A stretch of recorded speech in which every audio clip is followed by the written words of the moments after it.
Welcome back to Midday Kentucky, everyone. Well, when a new president takes over, there's sure to be some changes. Well, today, Jonathan Davis and Tom Heights join me to elaborate on these new laws when it comes to your tax. And nothing is more important because this is what we're talking about over the next few months with most people. I want to talk to you a little bit about what does President Trump have to do with our money? Yes.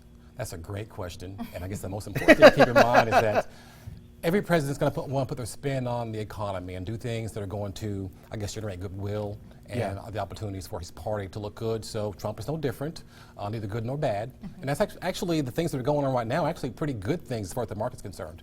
Since he's been involved in the market, I mean, it's gone pretty much straight up.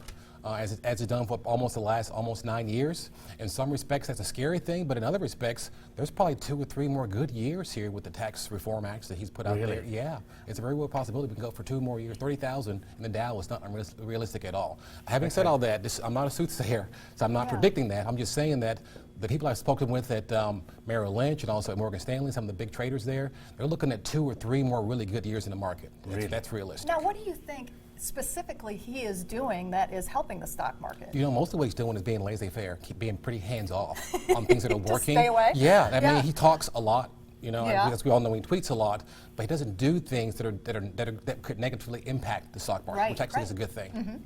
Okay, so should we be keeping money invested in the stock market? Is this something that you would be advising your clients to be doing? Again, Troy, it's going to depend on each individual situation. And as Jonathan said, right now, probably so. But if we knew for sure, we'd be multi-billionaires right now. Yeah. But history has shown, and what we've been advising clients, again, it's going to be on their individual situation. But Before we get into that next question that I want to ask, I wanted to ask you both. For financial advisors, do you feel buying a home versus investing in the stock market, what would you consider a better option for people?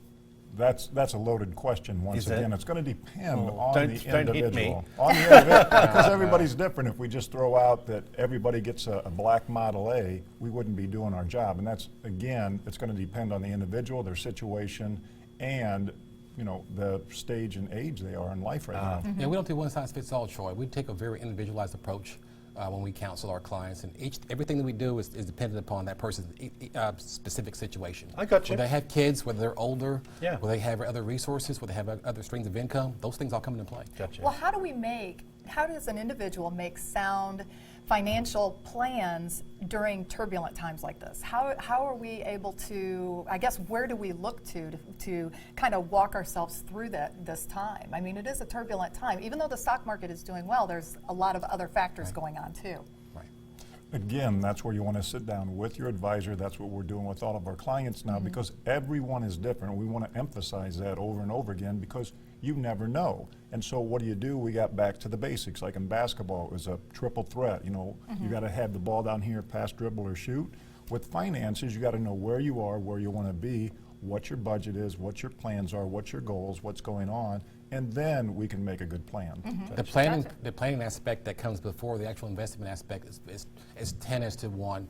We spend way more time planning with our clients than we do investing with our clients, because once you figure out who that person is based upon what their goals and needs are, then it becomes a lot more easy for us to make actual investment decisions, and for them as well, to be comfortable. All right, so most people sitting at home would want to know the answer to this question. What do we need to know about the new tax laws? Well, one thing that I found out just from a cursory reading, first of all, let me back up.